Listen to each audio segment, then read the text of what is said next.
ఇక సింహరాశి వారి యొక్క ఫలితాలు. అయితే ఈ నెలలో మీ గోచార గ్రహగతులు కనుక చూసుకున్నట్లయితే అనుకూలమైన ఫలితాలు కొంచెం తక్కువగా కనపడుతున్నాయి. అలాగే కొంచెం వ్యతిరేక ఫలితాలు ఎక్కువగా కనపడుతున్నాయి. కాబట్టి చాలా జాగ్రత్తలు తీసుకోవాలి.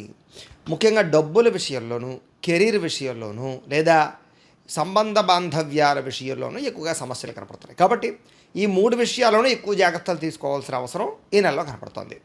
అలాగే కుటుంబ సభ్యులకి సంబంధించిన విషయంలో కూడా వాళ్ళకి ఆరోగ్యం బాగలేకో, ఇంటికి సంబంధించినటువంటి ఖర్చుల వల్ల, పిల్లలకి సంబంధించిన ఖర్చుల వల్ల, ఇలాగ ఒకటి కాదు ఏదో రకంగా అనారోగ్య సమస్యల వల్ల కానీ, ఇంటి సమస్యల వల్ల కానీ డబ్బులు విపరీతంగా ఖర్చు అయ్యేలా కనపడుతున్నాయి.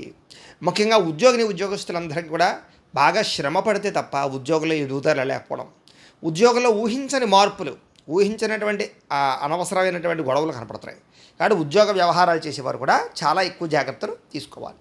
ఇక ఆరోగ్యం విషయంలో కూడా, ఎందుకంటే శారీరక అనారోగ్య సమస్యలు బాగా పెరిగిపోతున్నాయి కాబట్టి ఆరోగ్యం విషయంలో ఎక్కువ జాగ్రత్త తీసుకోవాలి.